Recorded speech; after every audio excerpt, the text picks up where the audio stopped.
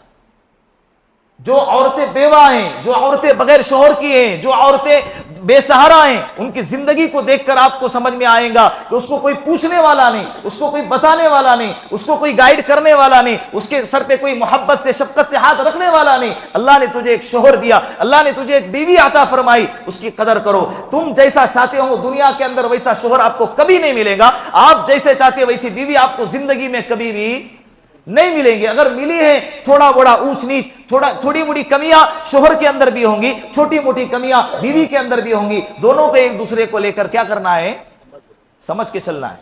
یہی زندگی کا پنڈا ہے بھائی، رابطہ خود مختاری اور آزادی کا جو خمار چڑھا ہوا ہے، میں جاؤں گی۔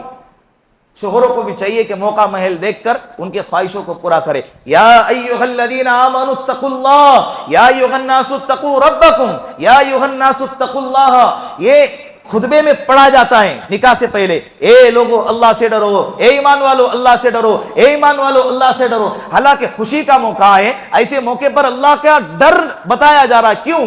تاکہ نکاح کے بعد والی زندگی میں شوہر کو چند حقوق ادا کرنا ہے، بیوی کو چند حقوق ادا کرنا ہے۔ اللہ کا اگر ڈر ہوگا، شوہر خوش ہو جائے اس لیے نہیں، اللہ راضی ہو جائے، بیوی خوش ہو جائے اس لیے نہیں، اللہ راضی ہو جائے، اسی لیے مجھے کیا کرنا ہے؟ اپنے بیوی کا حق ادا کرنا ہے۔ کئی شکایتیں آتی ہے، دھیان ہی نہیں دیتے، گھر میں ہی نہیں آتے، رات رات بھر باہر پھرتے رہتے ہیں۔ یہ بیوی کے حقوق ہیں۔ بیوی کے کیا ہیں؟ حضرت عمر فاروق رضی اللہ عنہ قافلے کے ساتھ گزر رہے تھے، ایک گھر سے گزرے تو وہاں پوچھا، بہن زندگی کیسی گزر رہی ہے؟ تو بہن نے اپنے شوہر کے بارے میں کیا کہا؟ ہمارے شوہر تو ماشاءاللہ رات بھر نماز پڑھتے ہیں اور دن میں روزہ رکھتے ہیں۔ حضرت عمر رضی اللہ عنہ آگے چلے گئے، جو ان کے ساتھ میں جو مجمع تھا وہ کہنے لگے کہ کیا ماشاءاللہ شوہر ہے۔ حضرت عمر نے فرمایا کہ وہ بیوی اپنے شوہر کی تعریف نہیں، اپنے شوہر کی برائی بیان کر رہی تھی، اپنے شوہر کی کمیاں بیان کر رہی تھی۔ اسے ایسا شوہر نہیں چاہیے جو اسے وقت نہ دے، ساری رات باہر گزار رہے۔ میرے دوستوں کے لیے میں کیا باہر پھروں نہیں کیا؟ طلاق ہو گیا تو کیا کریں گا؟ پھر دوستوں کے ساتھ زندگی گزاریں گا؟ بولو نا، دوستی یاری ہر ایک زندگی کو بیلنس کرنا ہے۔ میں ڈیوٹی کروں بھی نہیں کیا، میں کاروبار کروں بھی نہیں کیا، میں بزنس کروں، یہ نوجوانوں کے میرے سامنے یہ جملے ہوتے، جب ان کو سمجھایا جاتا ہے نا، رات میں 3 بجے آ رہا تھے، وہ دھندا کروں نہیں کیا، شادی کیوں کیا تھا؟ دھندا ہی کرنا تھا، بزنس ہی کرنا تھا، دوستوں کے ساتھ ہی گھومنا تھا۔ نکاح کیوں کیا؟ ایک کی بیٹی کو نکاح کر کے اپنے گھر میں لایا کیوں؟ کہ ساری رات تیرا انتظار کریں۔ اللہ نے رات سکون کے لیے بنائی ہے اور اس کے ساتھ وقت گزارنا یہ تیری ذمہ داری ہے۔ سرکار دو عالم صلی اللہ علیہ وسلم سید الکونین ہیں، سارے کائنات کے سردار ہیں، پورے عالم کا بوجھ ان کے کندھوں پر ہے، اور 11 بیویاں ہیں، ساری امت کی ہدایت کا کام اللہ ان سے لینا ہے، لیکن روزانہ ساری بیویوں کو ٹائم دے رہے، عصر کے بعد ساری بیویوں کے پاس وقت گزار رہے، باریاں لگی ہوئی الگ، لیکن عصر کے بعد کا آپ صلی اللہ علیہ وسلم کا معمول مبارک رہا کہ روزانہ ساری بیویوں کے پاس جا کر کیا کرتے ہیں؟ وقت گزارتے تھے۔ یہ بیویوں کے پاس وقت گزارنا یہ ضروری ہے، ان کا حق ہے۔ 1 2 نہیں تھے، 10 بیویاں تھیں، پھر بعد میں ایک کا انتقال ہوا تو 9 بیویاں زندگی کے آخری لمحے تک اللہ کے رسول صلی اللہ علیہ وسلم کے نکاح میں تھی۔ تو 9 بیویاں ہمارے پاس کتنے ہیں؟ اس میں سے 99% بھی اگر کہا جائے 99،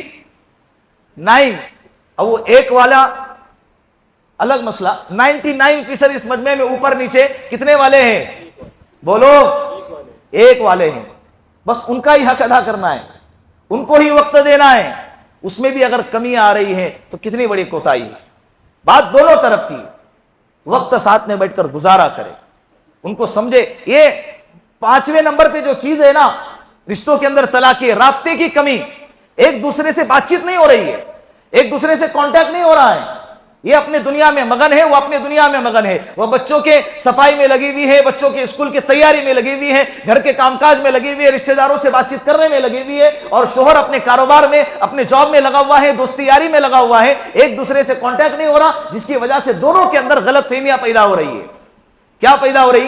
حالانکہ بات کچھ نہیں ہے، غلطیاں الگ ہیں، غلط فہمیاں الگ ہیں. غلطیوں سے رشتے نہیں ٹوٹتے ہیں. رشتے کس کی وجہ سے ٹوٹتے ہیں؟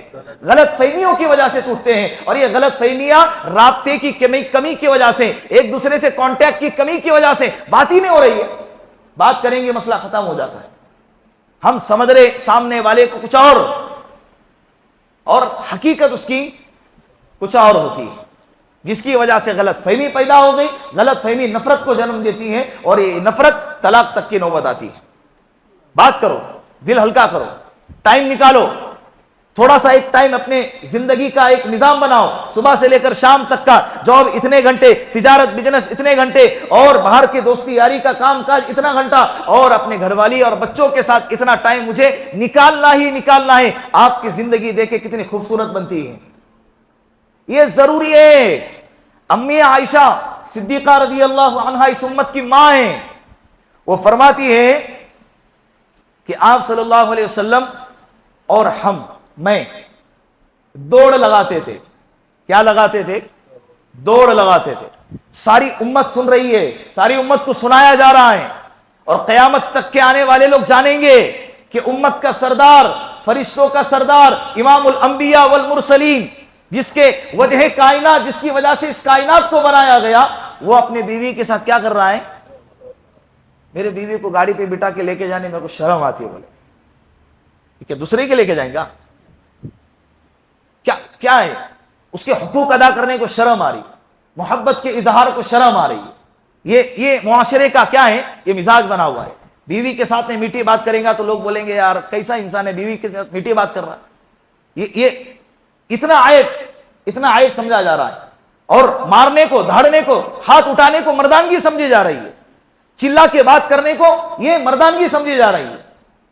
آپ صلی اللہ علیہ وسلم صحابہ کے مجمع میں بیٹھے ہوئے ہیں. عرب کے مزاج میں تھا محبت، بیوی سے محبت کا اظہار کرنا عیب سمجھا جاتا تھا. ایک صحابی نے پوچھا بھرے مجمع میں، یا رسول اللہ آپ سب سے زیادہ محبت کس سے کرتے ہیں؟ اللہ کے رسول صلی اللہ علیہ وسلم نے فرمایا عائشہ سے. کس سے؟ بیوی کا نام لیا. صحابی چھٹپٹا گئے، ان کو یہ جواب کی امید نہیں تھی. فوراً سوال کو بدل دیا، یا رسول اللہ میرا منشا یہ نہیں تھا، میرا مقصد یہ تھا کہ آپ مردوں میں کس سے پیار کرتے ہیں. اللہ کے رسول صلی اللہ علیہ وسلم سمجھ گئے سوال کا جواب حجم نہیں ہوا. دوسرا سوال کیے تو جواب بھی اللہ کے رسول نے فرمایا عائشہ کے ابو سے. کہہ سکتے تھے ابو بکر سے، لیکن کیا کہا؟ عائشہ کے اب. یہاں پر بھی جواب اپنی بیوی کے ذریعے سے دیا. امی عائشہ فرماتی ہیں کہ آپ صلی اللہ علیہ وسلم میرے ساتھ دوڑ لگاتے تھے. ایک مرتبہ دوڑ لگائی، میں جیت گئی، اس لیے کہ میں دبلی پتلی تھی. پھر دوسرا موقع آیا تو اللہ کے رسول صلی اللہ علیہ وسلم نے فرمایا یا عائشہ، اللہ کے رسول خود آ رہے ہیں، فرمایا یا عائشہ دوڑ لگاؤں گی؟ کہا کہ جی ضرور لگائیں گے. پھر دوڑ لگائی جا رہی ہے، اللہ کے رسول صلی اللہ علیہ وسلم جیت گئے. امی عائشہ کہتی ہے اس وقت میرا وزن تھوڑا بھاری ہو گیا تھا تو میں ہار گئی. تو اللہ کے رسول نے فرمایا یا عائشہ تلک بتلک، یہ اس بدلے کا، اس ہار کا کیا ہے؟ بدلہ ہے. اس وقت تو جیتی تھی، میں ہارا تھا، اب میں جیتا اور تو کیا ہو گئی؟ دو جہاں کا سردار ہے یار. بیوی کے ساتھ کیا کر رہا ہے؟ دل لگی کر رہا ہے. کتنی خوبصورت زندگی ہے، کتنی خوبصورت زندگی. اگر آپ تھوڑا سا نیچے جھک جائے، اپنے ایگو کو تھوڑا سا نرم کر لے، اپنے تکبر کو، اپنی انا کو، اپنے گھمنڈ کو، اپنے سخت مزاجی کو تھوڑا سا نرم کر لے. اللہ کو نرم مزاجی بہت پسند ہے، بہت پسند ہے. اور بیویاں مال سے زیادہ محبت کی بھوکی ہوتی ہے. مال سے زیادہ ان کو کیا چاہیے؟ آپ کا وقت چاہیے، آپ کا پیار چاہیے. اور جو بیویاں مال کے پیچھے جاتی ہیں، جو خواہشات کے پیچھے جاتی ہیں، پھر ان کے خواہشی زندگی میں کبھی بھی پوری نہیں ہو سکتی، کبھی بھی. انہی کے لیے بھی بات کر رہا ہوں. یہ ناشکری والی جو کیفیت ہے، اس کی وجہ سے طلاق تک کی نوبت آتی ہے. اور اللہ کے رسول صلی اللہ علیہ وسلم نے فرمایا ایما امرأۃ سألت زوجها الطلاق من غیر بأس، جو بھی عورت بغیر کسی شرعی عذر کے اپنے شوہر سے طلاق کا مطالبہ کریں گی فحرام علیہا رائحۃ الجنہ. اللہ کے رسول کے الفاظ سنیں، اللہ اس عورت پر جنت کو حرام نہیں کریں گے، اللہ اس عورت پر جنت کی خوشبو بھی حرام کریں گے. کیا؟ جنت نہیں، جنت کی خوشبو بھی. بغیر کسی شرعی عذر کے طلاق کا مطالبہ کرتے، بچے پیدا کر رہے. کبھی کبھی ایک کیس ایسا آیا تھا کہ بیوی کی طرف سے آیا تھا کہ میرا شوہر مجھے پیچھے لگا ہوا ہے, نکاح ہو کے ابھی 1 ہی سال ہو گیا ہے, اور میرا شوہر مطالبہ کر رہا ہے کہ ہمیں بیٹا چاہیے, بیٹی چاہیے, مجھے اولاد چاہیے, مجھے باپ بننا ہے, مجھے اولاد کی خوشی چاہیے, تو مجھے ابھی اتنی جلدی اولاد پیدا نہیں کرنا ہے. میں نے اس سے کہا, شوہر سے کہا کہ یا تو تم مجھے چھوڑ دو, میں اولاد پیدا نہیں کر سکتی, مجھے اب زندگی انجوائے کرنا ہے. زندگی کیا کرنا ہے؟ انجوائے کرنا ہے. یا ہمارے ہاتھ میں ہے بھائی, جب چاہے جب اولاد پیدا کرے, ہمارے ہاتھ میں کہ اس سال ڈراپ کر دیتے ہیں, آئندہ سال. اللہ نے یہ نظام تمہارے ہاتھ میں کنٹرول میں رکھا ہے. کئی ایسے واقعات ہیں, ابتدائی دور میں اپنے اولاد نہ ہو اس کے لیے کچھ کوششیں کی, اس کے بعد 15 سال تک سسکتے رہے, دعائیں کرتے رہے, باباؤں کے دربار میں جاتے رہے, منتیں سماجات کرتے رہے, دوائیاں علاج کرتے رہے, لیکن ان کے گھر میں خوشیوں کی کلکاری 15 سال گزر گئے, نہیں کھیلی کبھی. پھر ترستے رہ جاؤں گے. اللہ یہ نعمتیں دے رہا ہے, اس نعمت کو لے لو, شکر گزاری کے ساتھ لے لو. یہ صحت وغیرہ, عورت کی صحت اس کے بچہ پیدا کرنے میں ہے, یہ فطرت ہے. فطرت سے بغاوت کرو گے تو آپ کو نئی بیماریاں پیدا ہو جائیں گی. سائنسدانوں نے تک کے کہا ہے, جو عورت حمل سے ہوتی ہے, بڑی بڑی بیماریوں سے اللہ اس کی حفاظت کرتا ہے. بڑی بڑی بیماریوں سے اللہ کیا کرتا ہے؟ اللہ اس کی حفاظت کرتا ہے. اس کے کتنے فضائل ہیں, کتنے اس کے فضائل ہیں. اللہ کے رسول نے فرمایا, الجنت تحت امہات المؤمنین, ماؤں کے قدموں کے نیچے اللہ نے کیا رکھا ہے؟ جنت. کتنی بڑی فضیلت. ایسے ہی نہیں, کیا درد سے اپنے پیٹ میں رکھتی ہے, کیا مشقت سے اس کو دنیا میں لاتی ہے, کیا قربانیوں کے ساتھ اس کو جوان کرتی ہے, اس کے بعد اللہ نے جنت کو اس کے قدموں کے نیچے بچھا دیا ہے. ماں باپ اگر کافر بھی ہے, اس کا احترام ضروری ہے. کتنا بڑا جملہ ہے, کتنا بڑا جملہ ہے, آپ اندازہ لگائیں. ماں باپ اگر کافر بھی ہوں گے تب بھی اس کے ساتھ کس کا احترام کرنا ہے؟ نرمی کا احترام کرنا ہے, اچھائی کا معاملہ کرنا ہے, حسن سلوک کا معاملہ کرنا ہے. تو آپ کو ماں باپ بننا ہی نہیں ہے. ماں باپ کبھی عورتوں کی طرف سے, کبھی شوہروں کی طرف سے آتا ہے, مجھے ابھی نہیں چاہیے بھائی, میرے خرچے بہت ہیں, میں کیسا مینج کروں. تو اولاد کو پالتا ہے کہ اللہ پالنے والے. اور جتنی اولاد کی کثرت ہوگی نا, اللہ کے رسول نے فرمایا, تزوجوا الودود الولود فانی مکاثر بکم الامم. اب ایسی عورت سے نکاح کرو جو زیادہ محبت کرنے والی اور زیادہ بچے جننے والی ہوں, اس لیے کہ کل قیامت کے دن میں امت کی کثرت پر کیا کروں گا؟ فخر کروں گا, فخر. اور یہ کثرت اولاد, یہ ماں باپ کے بڑھاپے کا سہارا ہوتی ہے. 1-2 بچے سب سے اچھے, یہ غیروں کا نعرہ ہے, مغربی کلچر کا نعرہ ہے, یہ ہمارا نعرہ نہیں ہے. 1-2 بچے پر خوش ہو گئے, وہی اگر آڑے ترچے نکل گئے, وہی نافرمان نکل گئے, یا دونوں میں سے ایک دنیا سے چلا گیا, یا دونوں بکھر گئے. نکاح ہونے کے بعد لڑکا اور لڑکی تھی, لڑکی کا نکاح ہو گیا, وہ اپنے سسرال چلی گئی. لڑکا تھا, وہ کسی اور جگہ پہ جاب کرنے کے لیے چلا گیا. جس اولاد کے لیے ماں باپ نے زندگی کے خواب دیکھے تھے, وہ اب جوانی میں جینا شروع ہی کرنے والے تھے. بیٹی نکاح ہو کے چلے گئی, اور بیٹا ایک ہی تھا, وہ جاب کے لیے یا کسی وجہ سے کسی اور ملک میں چلا گیا. اب دوبارہ یہ ماں باپ کیا ہو گئے؟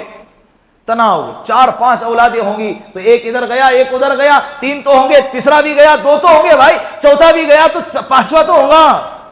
اور بڑھاپے میں ماں باپ کو کیا چاہیے؟ نرم گدا نہیں چاہیے ہوتا ہے, پوتا چاہیے, بیٹا اور بہو کے آواز چاہیے, گھر میں کسی کا ہونا چاہیے. یہ تنہائی عذاب کے جیسا لگتی ہے. اس کی وجہ سے ماں باپ کو اولاد کا رہنا یہ سب سے بڑی نعمت ہوتی ہے. اور جوانی کے اندر سوچتے بھائی 2 بچے سب سے اچھے, یہ نعرہ غیروں کا ہے بھائی, ہم نے کہاں اٹھا لیا اس کو. میرا انکم اتنا ہے. میرا ایک بندہ تھا, ایک جگہ پہ جاب کرتا تھا, وہ آیا, ایک مرتبہ ایسا ہوا کہ لیٹ آیا. کیا آیا؟ لیٹ آیا. تو اس کے شروع میں لیٹ جب آیا تو شروع میں اس کے مینیجر نے اس کو باقاعدہ اس کی تعریف کی اور اس کو شاباشی دی, اور اس کا جو انکم تھی, اس کی تنخواہ تھی, اس کی تنخواہ کو بڑھا دیا. اس نے کہا ٹھیک ہے ٹھیک ہے. وقت گزر گیا, پھر دوبارہ لیٹ آیا. جب لیٹ آیا تو اس کے مینیجر نے اس کو اتنا ڈانٹا. پہلی مرتبہ اس لیے تیری تنخواہ بڑھائی تاکہ تو خوش ہو جائے اور تو وقت پر آ جائے, پھر دوبارہ تو لیٹ آ گیا اور اب تیری تنخواہ کو ہم اتنی کاٹ دیتے. ٹھیک ہے. مینیجر کو حجم نہیں ہوا, جب بڑھا دیے تب بھی خوش نہیں, کم کر دیے تب بھی خوش نہیں. مسئلہ کیا ہے بھائی؟ اس نے کہا کہ جب تو نے تنخواہ بڑھائی نا میری, اس وقت میرے گھر میں بیٹا پیدا ہو گیا تو میں سمجھ گیا کہ یہ میرا نہیں ہے, یہ کس کا ہے. یہ جو بڑھائی ہے رقم 10,000 15,000 جو بھی بڑھائی ہے, یہ مجھے تھوڑی دے رہا ہے. میں تو کوریئر بوائے ہوں, تو مجھے دے گا, میں لے جا کے اس کے ڈائپر میں، اس کے دودھ میں، اس کے صحت میں، اس کے اسکول میں، اس کی ضروریات میں خرچہ کروں گا تو تم مجھے، میری تنخواہ تو نے تھوڑی بڑھائی ہے، تو نے اس کے رزق کا، اللہ نے اس کے رزق کا انتظام کیا ہے۔ میں نے کہا ٹھیک ہے۔ اور آج جب میں لیٹ آیا ہے، میرے گھر میں ایک جنازہ ہوا، میرے گھر میں ایک کا انتقال ہو گیا، اسی لیے مجھے آنے میں دیر ہو گئی۔ اب تو نے تنخواہ کاٹ دی۔ میں نے کہا ٹھیک ہے، میں سمجھ گیا، تو نے جو تنخواہ کاٹی ہے وہ میرے نہیں کاٹی، تو نے کس کی کاٹی ہے؟ وہ جو تھا گھر میں، اس کے جو خرچے، جو ضروریات تھی، جو مجھ پر بھاری پڑ رہا تھا، وہ اتنا وہ گیا تو نے کاٹ دیا، نکل گیا۔ آنے والا اپنا رزق ساتھ لے کر آتا ہے، جانے والا اپنا رزق ساتھ میں لے کر چلا جاتا ہے۔ اور اللہ بندے کو اس وقت تک موت نہیں دیتا۔ حضرت اسرائیل علیہ السلام ملک الموت فرشتہ ہے، وہ کہتے ہیں کہ اللہ نے مجھے حکم دیا ہے اس بندے کی روح کو اس وقت تک قبضہ نہیں کرنا ہے جب تک کہ اس کے مقدر میں آخری لقمہ باقی ہے۔ کتنا لقمہ؟ موت کے فرشتوں کو بھی اجازت نہیں ہے کہ اس کو کیا کرے، پالنے والی ذات تو اللہ کی ہے۔ ہاں کچھ وجوہات ہیں کہ صحت کے اعتبار سے خرابی آئے، پہلے بچے بہت چھوٹے ہیں، ان کی تربیت کرنا ہے، اور ڈاکٹروں نے، اور وہ بھی ماہر ڈاکٹر نے کہا کہ بھائی یہ تو 2-3 سال تک آپ بچے پیدا نہیں کر سکتے، اس کی وجہ سے تم ڈیلے کرو، تو یہ چند وجوہات ہیں جس کی وجہ سے آپ حمل کو روک سکتے ہیں، اس کے علاوہ کوئی اور وجوہات نہیں ہے۔ زندگی ایسی ہی گزاری جائیں گے بھائی، کم کھائیں گے اور تھوڑے سے ضروریات اور خواہشات کو پورا کریں گے، اور باقی کی جو خواہشات بچی ہے جنت میں پورا کریں گے۔ ایسے بچے ہوں گے انشاءاللہ، اس میں سے ایک آدھا نکلے گا جو ہماری مغفرت کا سبب بنے گا اور ہماری نجات کا ذریعہ بنے گا۔ اس کی وجہ سے بھی گھروں کے اندر جھگڑے پیدا ہوتے ہیں، اس کی حالانکہ خوشی کا موقع ہے، کس کا موقع ہے؟ اور اس کو سمجھتے ہیں کہ میرے ہاتھ میں، یہ اللہ کے ہاتھ میں، بھائی اللہ دے رہے، اس کو خوشی مناؤ، اللہ دے رہے، اس کی قدر کرو۔ رشتوں کی کمی کی اور ایک اور وجہ جو طلاق تک کی نوبت آتی ہے، تعلیم اور کریئر پر فوکس۔ تعلیم اور کریئر پر، شوہر اپنے کریئر پر فوکس کر رہا ہے، بیوی اپنے کریئر پر فوکس کر رہی ہے، اس کے وہ اپنے ایجوکیشن کو پورا کرنے میں لگی ہوئی ہے۔ جب مال آتا ہے تو یہ مال یہ احساس دلاتا ہے کہ مجھے اب کسی چیز کی ضرورت، مجھے کسی کی ضرورت نہیں ہے، میں خود مختار بن چکی ہوں، اب مجھے کسی کی ضرورت نہیں ہے، میں خود اپنا کما کے زندگی گزار سکتی ہوں، جس کی وجہ سے سامنے والی کی باتیں کان میں چبھنے لگتی ہے، سامنے والی کی باتیں کیا کرنے لگتی ہے؟ رشتے الگ، اگر تعلیم کے بیچ میں اگر رشتے آتے ہیں، یہ رشتہ سب سے اہم ہے، رشتے کو بچاؤ۔ کس کو بچاؤ؟ رشتے کو بچاؤ، یہ ضروری ہے۔ میں نے اپنے آنکھوں سے کئی ایسے واقعات دیکھے ہیں جس کی وجہ سے طلاقیں ہو چکی ہیں کہ بھائی یہ فلاں والے مجھے تعلیم کرنے نہیں دے رہے۔ لڑکوں کو بھی چاہیے کہ پردے کے پابندی کے ساتھ ان کو لے کر جائے اور ان کے تعلیم کا انتظام کرے، اگر لیکن نہیں ہو رہا ہے اور نوبت یہاں تک کہ طلاق کی نوبت آ رہی ہے، اس کی وجہ سے تو میں کہوں گا کہ بھائی اپنے رشتوں کو بچائے۔ وہ رشتے آپ کے ایمان کو بچائیں گے، وہ رشتے آپ کے کس کو بچائیں گے؟ ایمان کو بچائیں گے۔ ابھی اس وقت میں آپ کو جس چیز کی ضرورت ہے وہ ازدواجی رشتہ ہے، وہ شوہر کا رشتہ ہے، وہ ایک رشتہ ہے جس کی آپ کو ضرورت ہے۔ ایک بندہ ہے، اس کی بیٹی کے واقعات اس کے سامنے آئے کہ غیروں کے ساتھ اس کے تعلقات ہیں، اس کو اتنا برا لگا، اس نے فوراً کیا کیا؟ عمرہ کا ٹکٹ بنایا، پورے فیملی کے ساتھ میں عمرہ لے کر گیا اور حرم کے سامنے اپنے بیٹی سے کہا اللہ کا گھر سامنے ہے، توبہ کرنا، اللہ کا گھر سامنے ہے، سچی پکی توبہ کرنا، اللہ کے گھر کو گواہ بنا کے توبہ کرنا۔ وہ بیٹی نے گواہ بنا کے اللہ کے گھر کے سامنے توبہ کی، عمرہ مکمل ہو گیا۔ عمرہ کر کے اپنے گھر آئے، دوسرے دن وہ کیا ہو گئی؟ بھاگ گئی۔ دوسرے دن اسے عمرہ کی ضرورت نہیں تھی، اس کو کس کی ضرورت تھی؟ بولو، رشتے کی ضرورت تھی، اسے ایک لائف پارٹنر کی ضرورت تھی۔ ماں باپ کیوں نہیں سمجھتے یار؟